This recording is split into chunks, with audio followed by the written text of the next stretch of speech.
And I feel like women, y'all need to stop allowing people to keep coming back into y'all space. I'm talking to you, you know what I'm saying? Because at the end of the day, as a boy, as a man, or whatever case may be, they're gonna always see what access they still have to you. They're always going to chase, they're always going to pursue.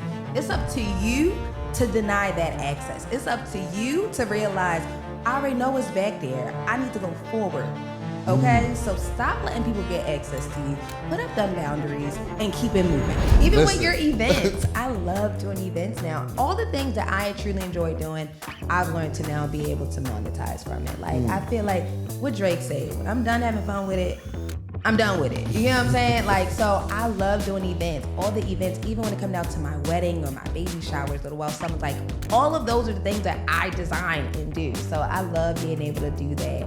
Just turn ideas that's in my brain and bring them to life. You know, people gonna spend bread on a bottle, on tables, on a wine festival. Hookah, whatever, all that. Hookah, right? So that's just the reality of the city that we live in. But at the end of the day, we do know that there are some people who are serious about their business and are serious about building generational wealth for their family. So they are the people that show up. You know, and you're not going to be for everybody, but as long as we have a space that we can provide for the people who do want to learn, that's all we can really control into, right?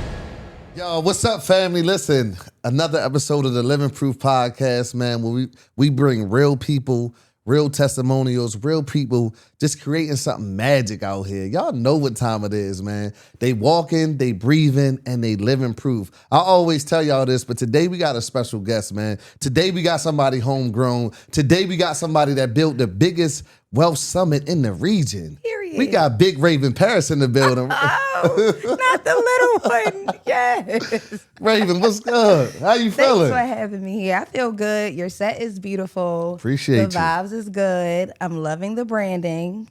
You know, I'm a marketing girl, so okay.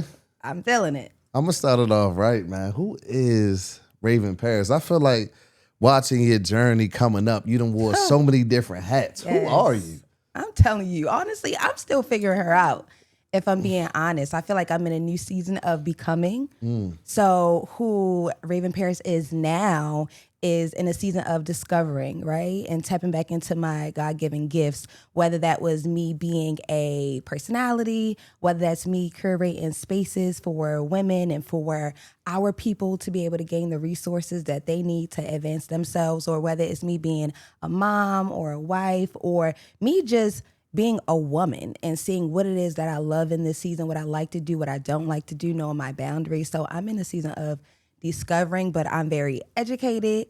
I am, I feel like I use my test as testimonies, and I'm here to make an impact. I'm not here for the foolishness. So that's a little bit about Raven Paris. I love it. I love it. I remember, like, you know, I was watching, I thought you was coming up with my brother Jay Hill, and y'all was like on the radio. Guy. When y'all was on like the radio, I think that's when I first like discovered like who you were. How was those radio days for you? And what made you say, I want to do radio? Always wanted to do radio. Shout out to Jay Claxton. So he's been a part of my life since I was a young girl. So see him go to 92Q every day, that kind of like sparked the interest.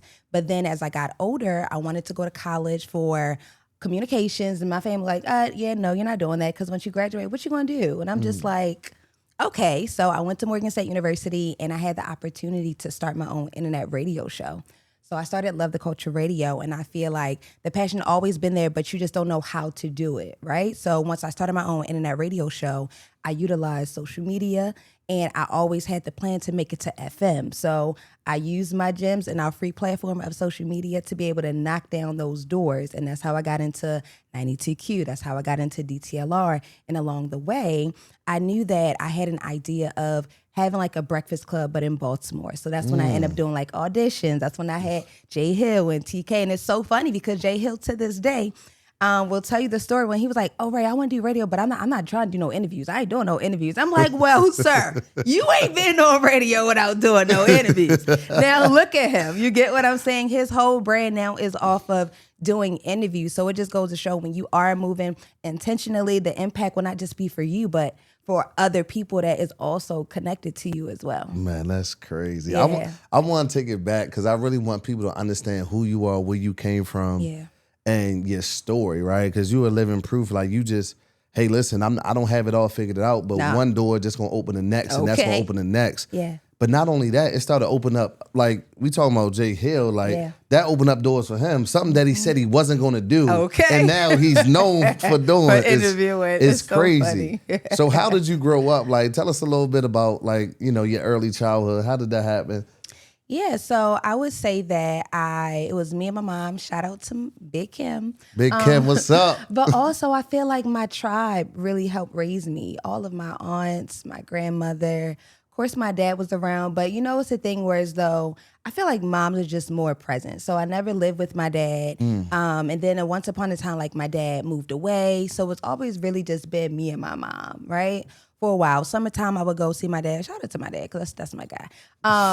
But I feel like how I am today, that is due to the women that's in my family. They're very ambitious. They have college degrees. They're very beautiful, but they're a good time. And I feel like all of those are me. But I was also the first to actually take risk and do the things that I'm doing now. So I can't say that I got any of these skills from them. I feel like it came from my faith. So I feel like my family introduced me to faith, right? I'm very close to my god sister and my godmom, Sherry, and every Sunday we would go to church. And I feel like when you're younger, your faith isn't going to be as strong, right? But you have a connection. It's not until you get older till you start now finding your own way. And I feel like I strayed away and then I found my faith, and I feel like I became even more intentional with my steps and what I wanted to do. But growing up, I always knew, if you was to ask my classmate, they would say I was going to be famous. I was always very talkative. When I got in trouble, comments on the report cards, Raven is too talkative.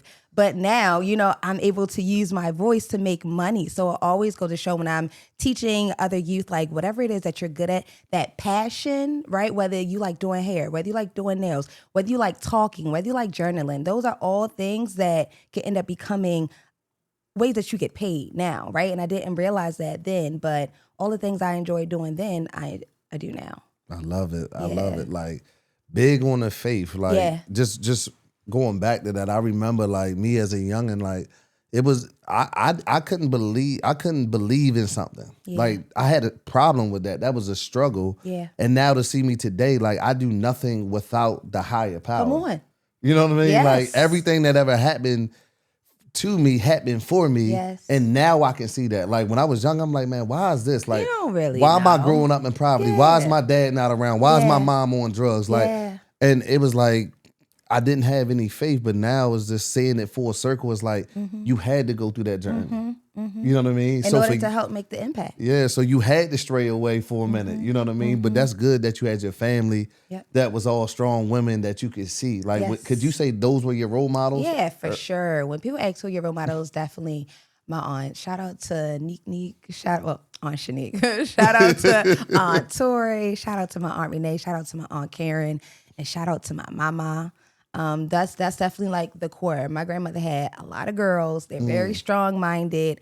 I'm a very strong-minded young lady, but I also feel like my friends became my family too. So even my other god sister, Lexi, y'all probably know her as Lex Scott Davis. She's an actress, but it's like coming up, I feel like we always used to watch Hot Chicks. So we used to write down all the words for the movies that we were watching and reenact them. And now she's a whole actress. So it was like all the things that we were doing when we were younger, we took the steps and surrounded ourselves in uncomfortable situations. She moved to California. I moved to New York. Like we took risks starting very early, and that helped to set us up now.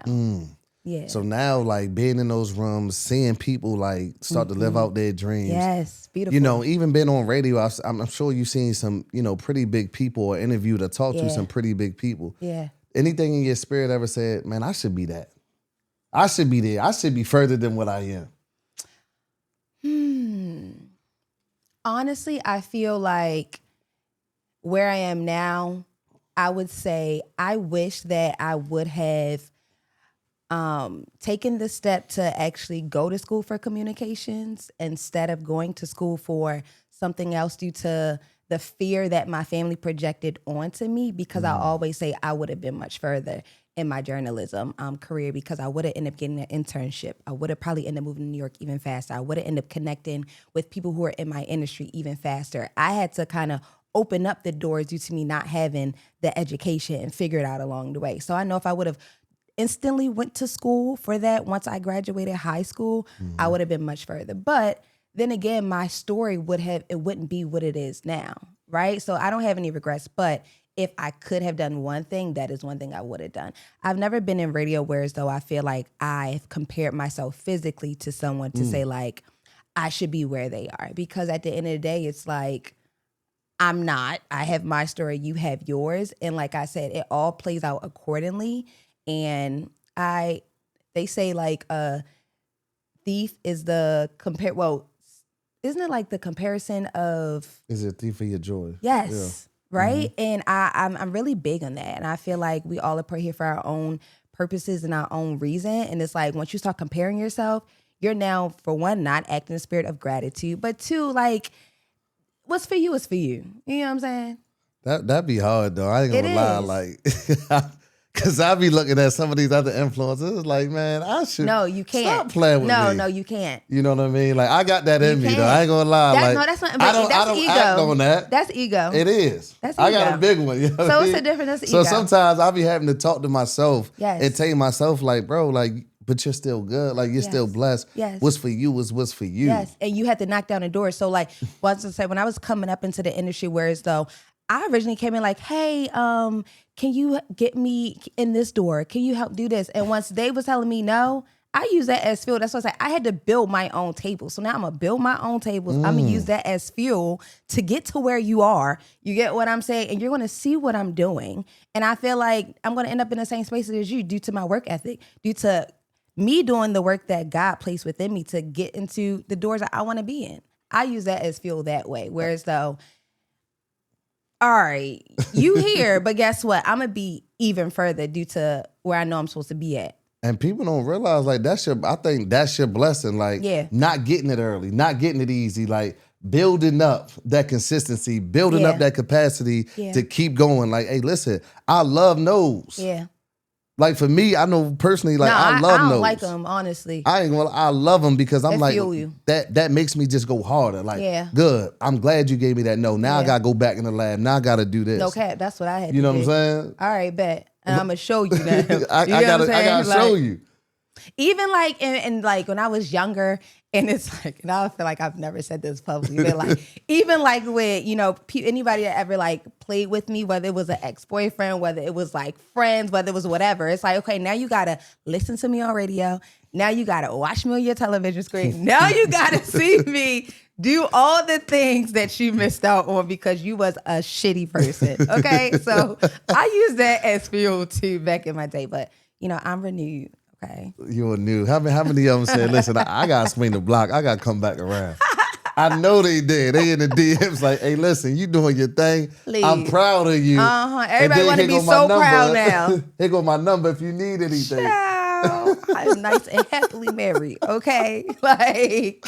That's when they come out the worst. Like, hey, listen, how you doing? Y'all good? Yo, that is so. I feel like when I first got married, because now I've been now with Tony going on 7 years, and we've been married for 5 years now. So I feel like that's almost 10 years, a long time. But I feel like originally when I popped out with him, it was like, whoa, what is this? And who is this that you're with? So I feel like in the beginning, people are going to try their hand. But then after a while, it's people... You gonna know, like, ain't no spinning block over here. Ain't no spinning the block. The foundation is solid. And man. also how I was, even before I got into relationship, it was like, once I was done with you, it wasn't no spinning back the block.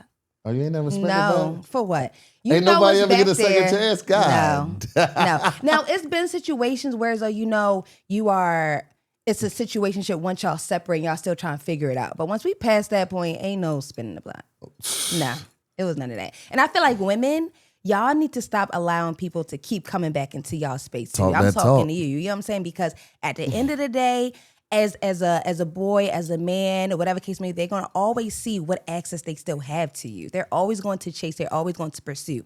It's up to you to deny that access. It's up to you to realize, I already know what's back there. I need to go forward. Okay? So stop letting people get access to you. Put up them boundaries and keep it moving. That's it. Listen, she talking that talk. Y'all better listen. Period. She living proof. Okay. And I can attest to that now that I got a daughter. Before I had a daughter, I wouldn't admit to that, right? Come on. But as men, we gonna hunt and we gonna see Yes. If I can dip and dab and you gonna let me get my way. Come on. But now I got a daughter, so I got to teach her those lessons. You got to show her the game. Yo, I'm telling you, I learned the game from my brother and from my father. And we can say my dad was the first man I saw to cheat. And I know it's very, let's talk about trauma, but I didn't have trauma from that, but I just learned the game from what men can really do. You get what I'm saying? Married or not, in a relationship or not. Like, my dad had me around his friends, okay? And when you're younger, you don't realize that, oh, what he's doing is not right? But as I got older, I was able to realize what I looked forward to in a partner and what I didn't, due to my father and my brother giving me the game. So definitely give your daughter the game. For real. I mean, like, you know, even my son, like, yes, and like if I watch my pops, like, he made it okay for me to have multiple women, right? Like, because it was never a thing. Too. He made it okay to be like, all right, well, I'm married, but I still do this. Like, so I never had that level of respect, right? So now I had to deal with it when I got older and say, and unlearn some things. Now I got to go back to the drawing board. I got to unlearn this stuff, relearn, put myself around some people who I admire and see it in a healthy way. Yes. You know what I mean? I do. Because a lot of times, too, I feel like it's like if y'all have a lot of women, it's like that's what makes you a man. For sure. Ego and desire. But it's like, honestly, no, because the same way how you want a woman to respect her body, and at the end of the day, your body is your temple, my body is my temple. So what can I say on here? It's a living proof. We like, be raw. We don't want community dick, okay? You get what I'm saying? So it's like, by us saying that same way how y'all don't want y'all woman being passed around, it's the same difference for a man. And I feel like when a man is able to have his head on straight, he is faith-driven, he's a provider, he's a protector, but also everyone don't have access to him. That's what make you look even better. But you get what I'm saying? But what age is that? Because I feel like it's gonna come I feel like later. when you young, like every woman wants the woman who every woman wants. Really? Like what age?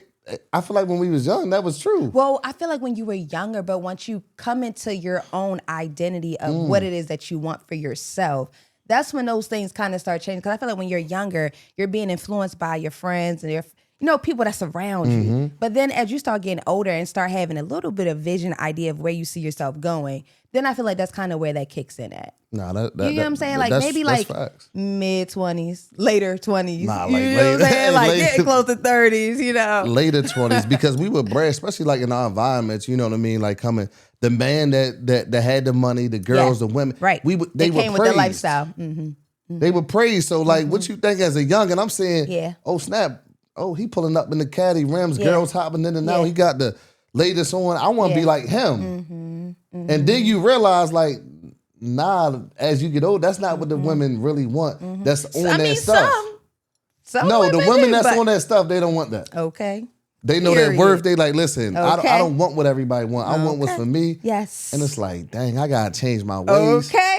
I got to do all these things that I really don't want to do or give up. If that's what you really want, though, because also if it's what you really want, you're gonna want to become a better person, not just for them, but also for you. That's a right. fact.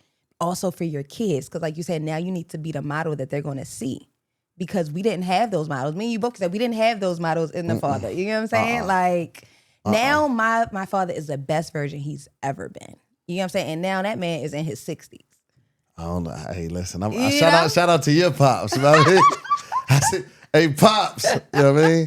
He's still living at the studio. Like, son, can I get a, you know what I mean? But I hope you get it right, man. But before that, take me back when you said, listen, that first moment when you knew, like, nah, I'm her and I'm going for the gusto. I made that mistake of listening to my family. Yeah. I made that mistake of letting them downplay because they don't see the vision. They not on the call when God called me. They not there. Like, when was that moment you said, I'm her, I'm going for the gusto? And I'm really jumping over the cliff. Yeah. Okay. I know exactly what that moment was. So it was my senior year at Morgan State University, and I graduated from Morgan State social work, right? So I had ended up getting an internship at Neighbor to Family. I was a family advocate. And with the family advocate, your role was to be able to, I had a bunch of parents that was on my caseload, and I had to help them go through the steps in order to get their kids back. So whether I was getting them housing, whether I was getting them financial resources, or whatever the case may be. And once I end up about to graduate from college, they offered me a full-time position there. It's not often that you're going to graduate from college with a full-time job. At all? I declined. Thank you, but no thank you. As I was working part-time at Sprint, okay, it was the beginning of Love the Culture Radio. And my parents was like, you're doing what? You get what I'm saying? My stepdad had so many things to say. My mom, they had so many things to say. But at the end of the day, I knew that I could not pursue my dreams to become a radio personality, build up a radio show, and also take care of all these parents that's on my caseload. That's a around the clock type of situation, okay? I had to weigh out the options, chase your dreams or help these parents get their kids back. And I had to bet on myself because I knew then I was that girl. That's what you said, right? But I also knew what God promised me. I knew the vision that's been in my head since I was a young child. Now, this was the opportunity for me to be able to really bet on myself. So no, it's not a full-time job. Yeah, I'm hustling at Sprint. And yeah, I'm going to have to hustle and do other things in order to get that money. But I know the vision that's inside. So in the beginning, I felt like by me starting this internet radio show, the family could not see it. So it was up to me for me to be able to have that canvas and really draw out the picture to really make it clear. Now they don't doubt anything that I do now, right? But that was almost 10 years ago. In the beginning, I feel like our parents come from a generation of survival, right? And it comes from a good place, but it's like, stop projecting your fears onto me. You get what I'm saying? Times are different. Come on now. We have so many more resources. We have access to so many different things. And it was in that moment where I knew I could not discuss certain things with them. I just had to do it. And then they were able to start seeing, okay, she started an internet radio show. Okay, now she's doing seminars because I started the DMA. It was the DMV Media Alliance. I wanted to create a ecosystem in an industry here in Baltimore that you see in Atlanta, that you see in LA. We had music artists, we had producers here, we had radio personalities, we had all these different people, videographers, photographers. You know what I'm saying? We need to create an industry in order to really make this something. So I started doing DMAs. And then going from there, I then started doing, consulting. I then started doing concerts. And then from there, I ended up getting a job at DTLR radio. So it's like I kept climbing. They saw I was serious. And now it's like, oh, now I'm at FM. Now I'm at 92Q radio. Now I'm going to TMZ. I'm in New York. So it's like they stopped doubting me because they saw that I was taking strategic moves in order to get to where it was that I saw that God had for me. Man, that's heavy. Yeah.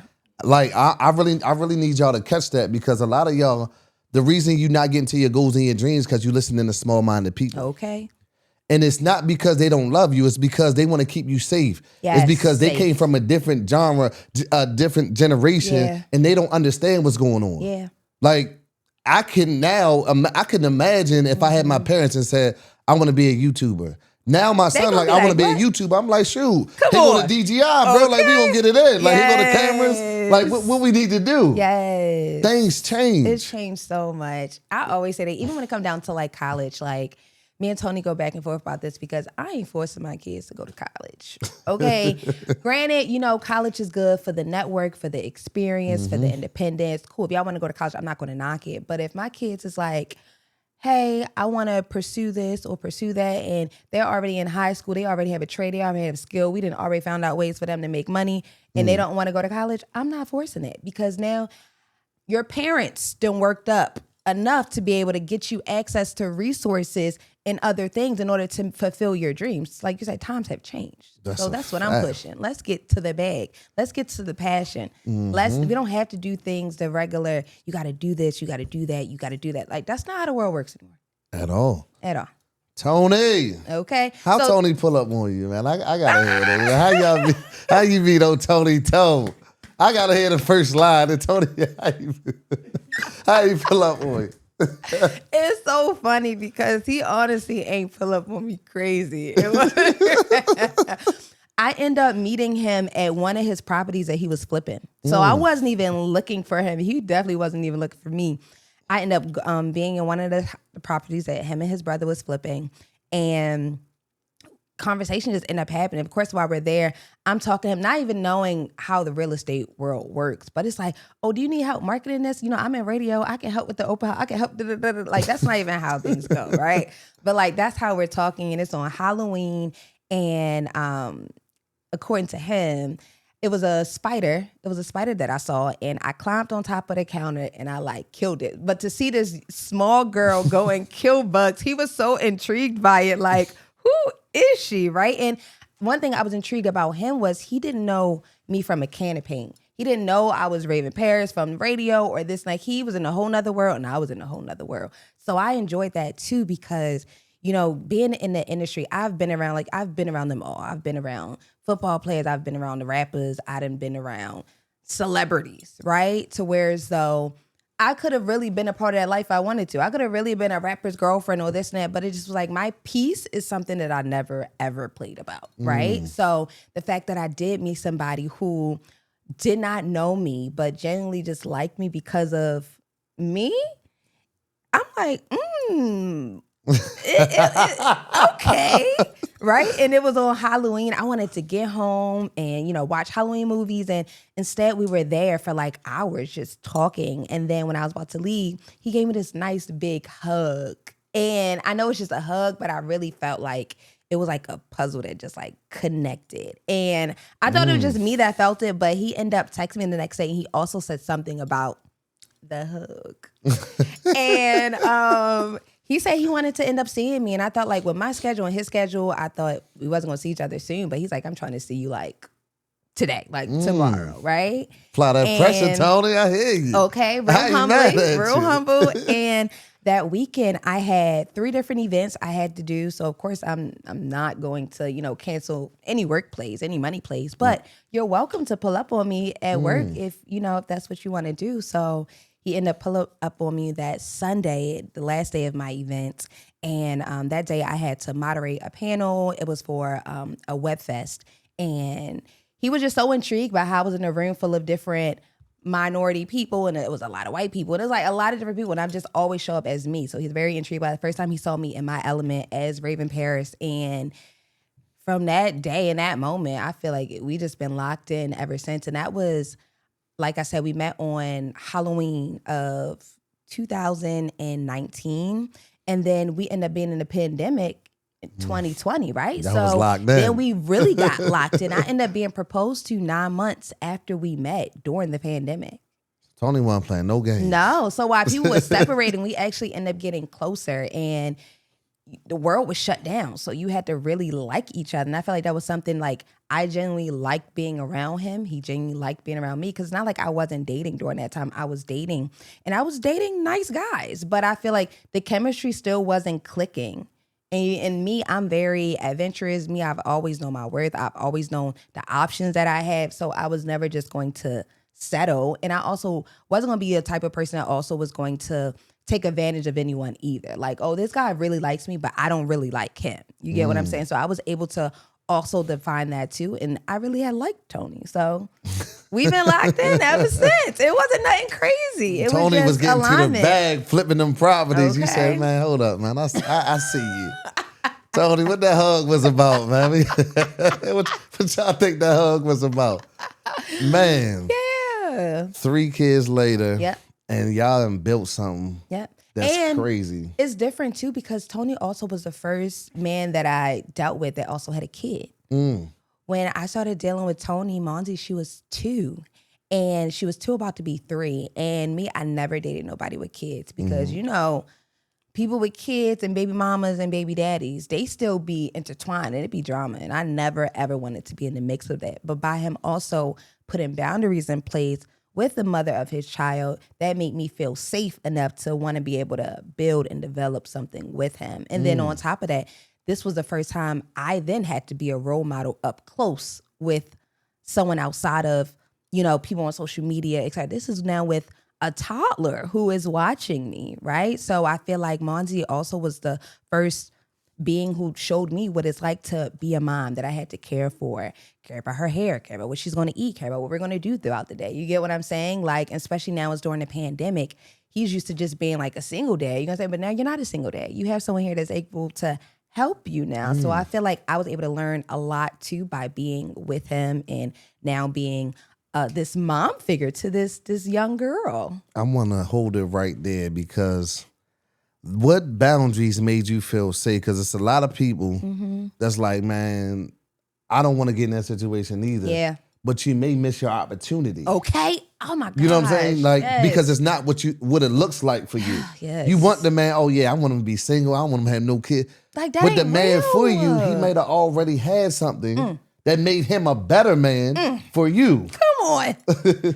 So what boundaries was that? Like, listen, Tony, you put these boundaries in play, I'm good. What made you feel like at this point I'm comfortable? Yeah.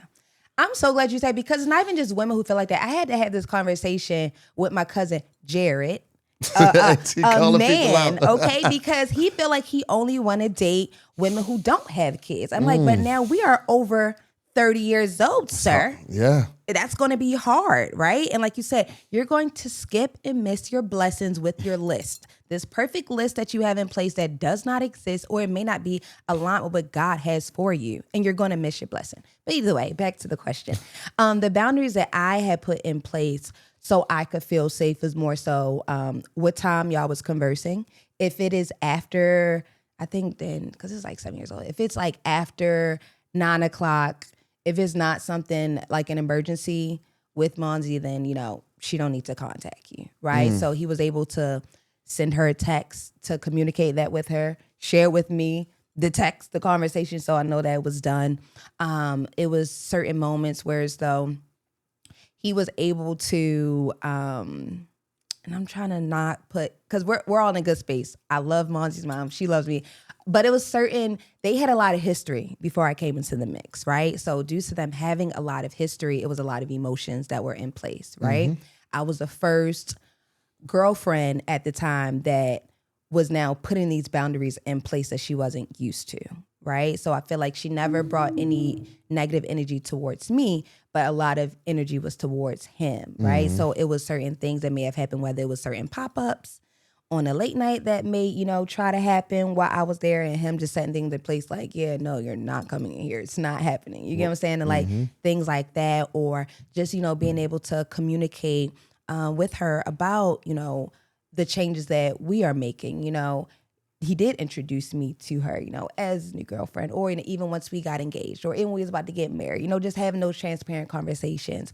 But more importantly, like, by me seeing that he was communicating with her regarding like, and it's not going to be a bunch of communicating all the time, but also too, I feel like this was one major thing. It was for Monzi's birthday. She's about to be 3, and they was going to go to Disney World.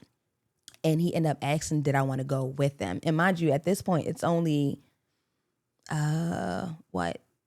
months? We met October, November, December, January, February. It's 4 months now that we done met, right? So he could have easily went on a trip with her and, you know, with the baby for their birthday if he wanted to. He didn't have to invite me. It's not like I asked. You get what I'm saying? But the fact that he did ask me to come with him to Florida just so I didn't feel any type of way. You get what I'm saying? Just so, you know, Mozzie can still celebrate her birthday with both of her parents. You get what I'm saying? Like, that was something that was like, oh, you don't have nothing to hide. You do want to include me. You do see this being like a blended family, right? And that was also something that I feel like really has sealed the deal for me, because of course that also created some emotions, you know, by the fact that, you know, it's 4 months in, you had this girl come to Florida with us, right? But he didn't care about that. And I can see it also was tough for him too. I'm not gonna say it was easy, right? No, not at all. But the fact that he was able to put himself in an uncomfortable situation in order to make sure I felt safe and comfortable, right? I felt like that was one of the biggest game changers for me. And a boundary, you know what I'm saying? He showed that, you know, I don't have no boundary. You know what I'm saying? You're welcome to be a part of this. And granted, for, you know, the Disney World trip, I didn't need to go to Disney World with them. Like, I stayed back in the hotel. He made sure I had food, whatever case may be. They went to Disney World, and then once they came back, you know, we was able to do our thing in Florida for the rest of the weekend. You get what I'm saying? So he's always just created a great balance to make me feel safe and to assure me that, you know, I don't have no relationships with my daughter's mother, and I'm really serious about pursuing you. And I feel like those are some of the things that is important. If you are dating someone with a child, you just want to make sure that they feel safe and secure. You want to make sure that you aren't hiding information. You want to make sure that everyone is able to have transparent conversations, whether, you know, the fathers need to have conversations with each other, whether the mothers need to have conversations with each other. I definitely feel like it just needs to be respect all the way around, and y'all have to eliminate the emotions.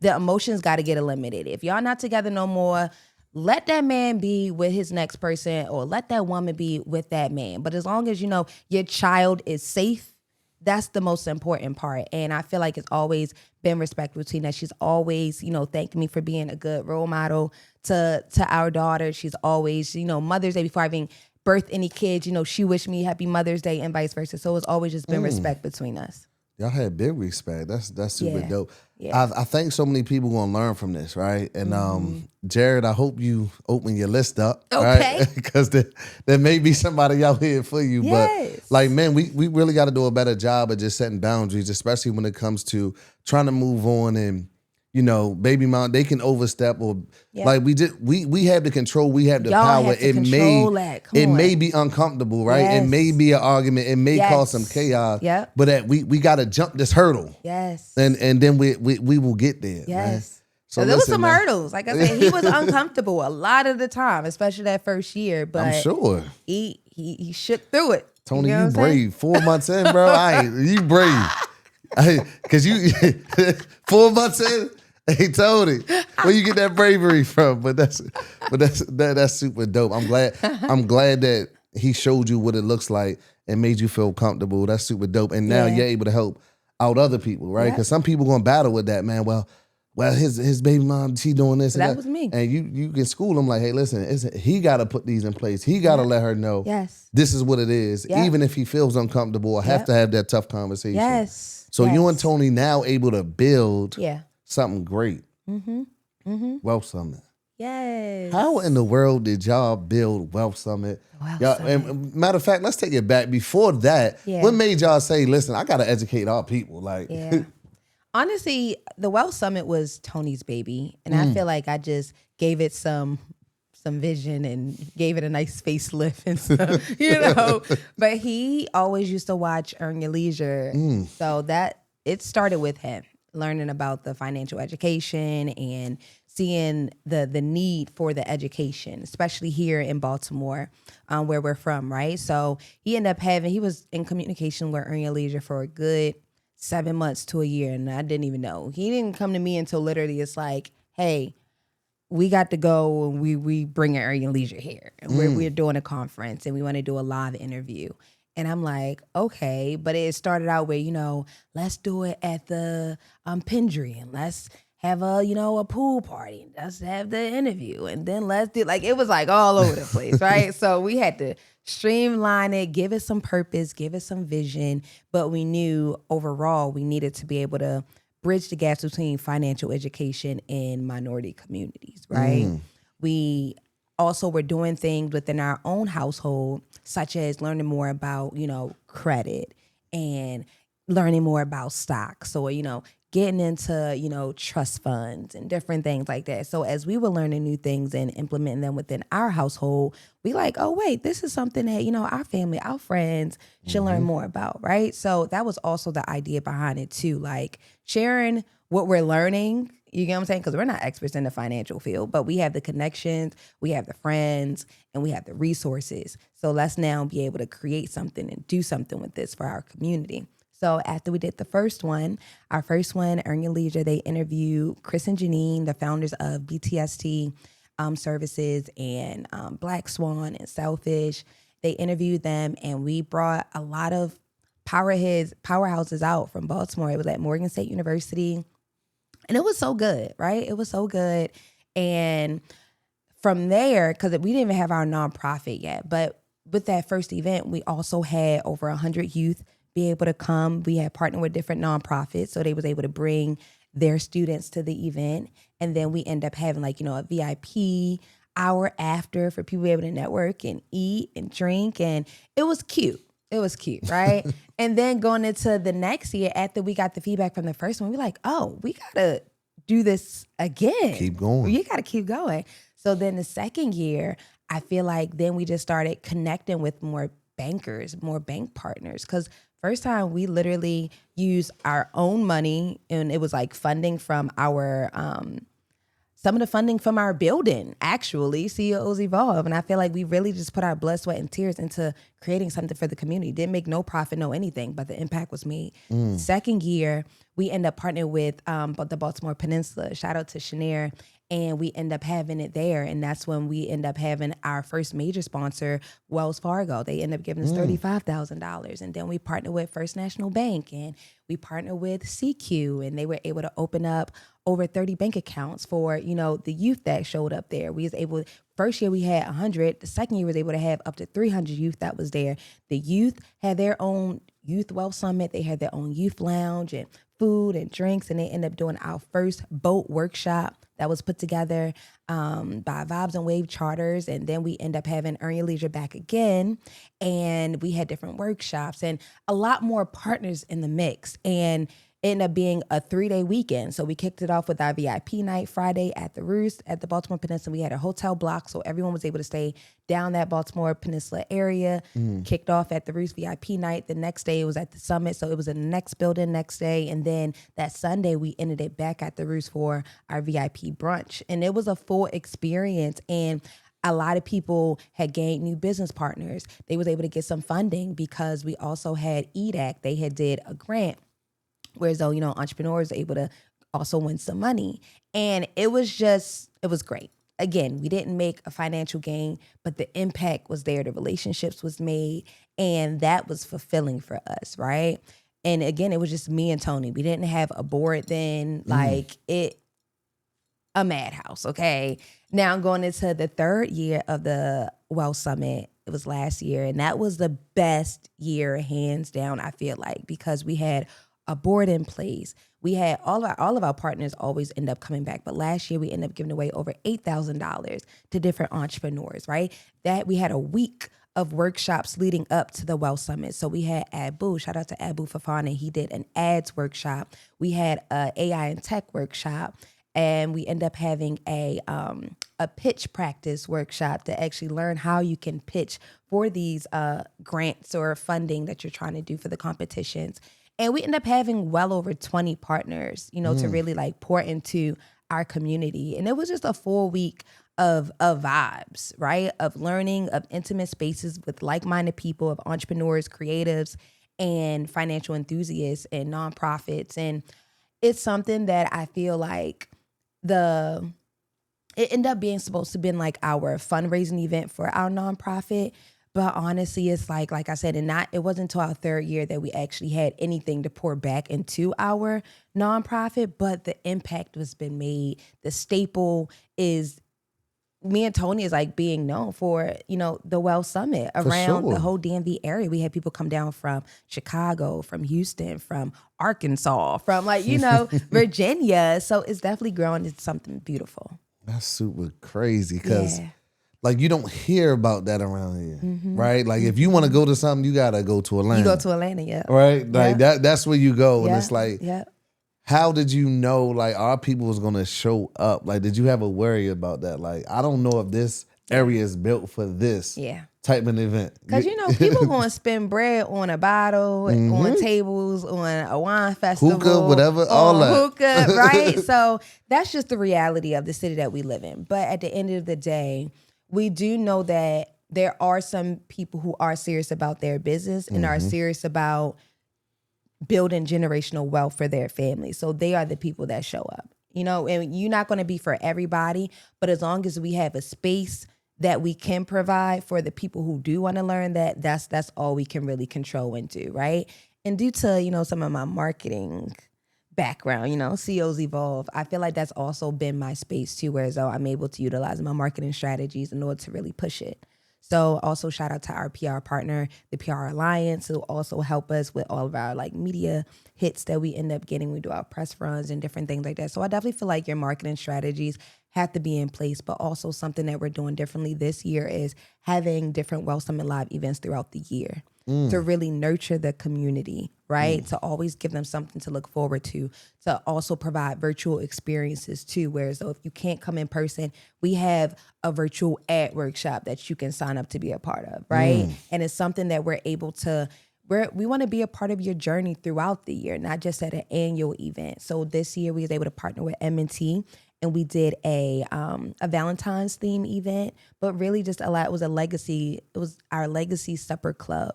We invited some established business owners to be able to come to give them their roses, but also to be able to take in some knowledge too. So we had our M&T rep, shout out to Richard, and another great accountant, Zoe, be able to really like drop some gems, right? So we had conversations, and it was new people that was in that space that was able to connect, that never had, worked with each other before, who actually, now was familiar with each other by being in this room. They was able to eat and drink, and it was just a very beautiful moment. So I want to create more of those experiences for our people throughout the year. So. I love it. I love it. So what is going down? When is it this year? What date is that? When is it going down? So the official Wealth Summit Live, the annual event, will be towards the end of the year in December. Okay. We do not have an official date yet, but we have our next Youth Wealth Summit that's actually going to be April 18th. We're partnering with I Believe in Me organization to be able to have a Youth Wealth Summit then. This was also our first year last year. We partnered with Baltimore City Public Schools to do a Youth Wealth Summit in December of this past year too. So we're going to continue to have an adult Wealth Summit, and then we're going to have a Youth Wealth Summit throughout the year. So honestly, just follow the Wealth Summit Live page so you can stay in the mix, and make sure that you're on our newsletter as well, because we also will be dropping more of those exclusive, intimate events through our newsletters. You gotta be there, man. Yeah. Those type of rooms change situations. It does. Like I look at it now when I'm 34, and I'm like, nobody that I grew up with, I really do business with or hang out with. It's like I always met somebody in a room, and now they close to me. Mm-hmm. You know what I mean? Like those type of events, those type of environments, I don't have to convince them. No, let's get it and let's go. They already there. They already get it. They're already. It's like being around like-minded individuals is. If it's not people there who have stuff to lose, I don't need to be there. That's a fact. That's a fact. Like I don't need to be at the clubs, the lounges. I don't need to be popping the bottles. I'm not in a season where I need to be spending any extra money right now, because guess what? We have a whole building that we are renovating right now for CO's Evolve Studios that every dollar counts. So wherever I go, it needs to make sense in cents. The money, okay? So don't put me in no rooms with anybody who don't have nothing to lose, because I have a whole lot to lose.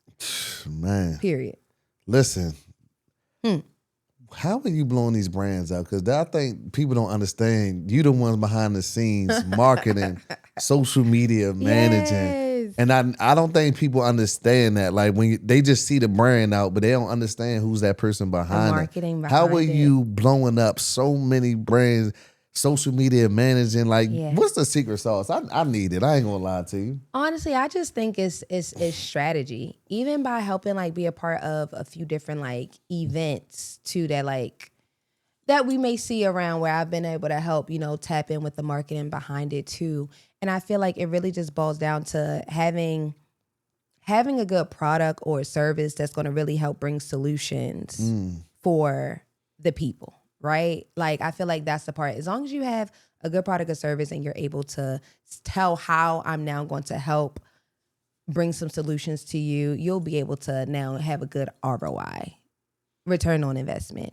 And I feel like you can't also be salesy about it too. A lot of people be like, oh, I could do this, I could do that. But what are the people saying that you're able to do, right? You need the people to be able to speak for you and for your brand. So making sure that you had those testimonials, people are able to speak on their experience with you. Make sure you have those case studies so people are able to see the work that you've been able to do too. That now makes you credible, that makes you trustworthy, and that makes other people now want to work with you. When we're seeking for new restaurants to go to or hotels to stay in, we're looking at reviews or we're looking at TikTok saying what the people have to say. So even just thinking about that, I feel like that's one main thing, whether you're in marketing or not. We're all doing it without realizing it's a part of marketing, right? And you just literally take that form and now you take into all the other business that you're working with. Let's learn about your superpowers and really shed some spotlight on that superpower, and more so the experience that customer will have, and you sell that. I love it. I feel like you just was naturally a marketer.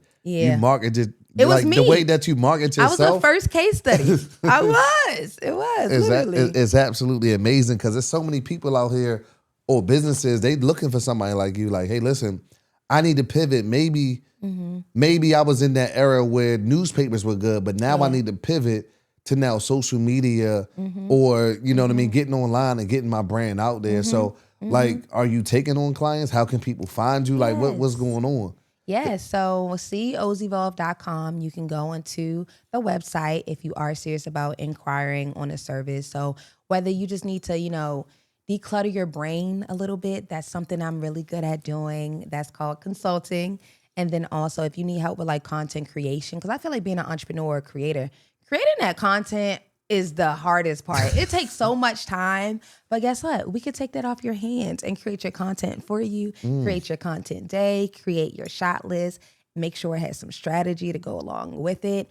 And on top of that, we do social media managing, we do influencer campaigns, we do email marketing, and we also just create all your marketing materials too, because digital marketing is good, but you still got to do the grassroots way too. You still got to make sure you're out in the field. You still got to make sure you're doing pop-ups. You got to still be in the rooms that we were talking about. So you need those business cards, you need those brochures, or when you are having events, you need to make sure that you have your marketing material on the walls and have all the banners and stuff created. So that's also things that we're able to create too for events. That's crazy. Like, so you like a one-stop shop. One-stop shop. I like, you don't got to go nowhere else. No, like, even listen. with your events. I love doing events now. All the things that I truly enjoy doing, I've learned to now be able to monetize from it. Like, I feel like what Drake said, when I'm done having fun with it, I'm done with it. You know what I'm saying? Like, so I love doing events. All the events, even when it comes down to my wedding or my baby showers or well, someone's like, all of those are the things that I design and do. So I love being able to do that.